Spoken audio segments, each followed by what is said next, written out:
Alam mo, sana pala matagal na kitang kilala. May gusto sana kasi yung pastor sa'yo. Kami pa, yung ex ko. Ano mo yan, tagal niya na kasi akong iniwan. Sabi niya sa akin, hanapin niya lang daw yung sarili niya. Relax, aray naman.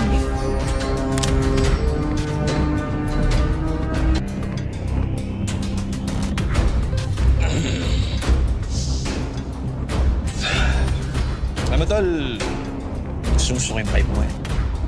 Chill-chill ka lang habang pinapanood yung mga bundok at dagat. Feeling ko tuloy malang sa akin kasi wala kang kaba sa katawan.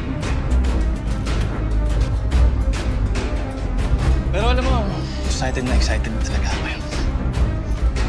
Ready na ako. Feeling ko ito na talaga. Para dito talaga ako eh. Unang mission mo to, ano? Unang totoong mission. Alam niyo naman, ang galing lang ako. Matapang pero hindi naman ako ex-militar kagaya nyo. Baka may tips ka dyan, guys. Meron. Wait, ano yan? Huwag kang maingay. Huwag kang makulit. Masyado kang bata para mamatay. Okay. Okay, tips na yun. Quotable siya.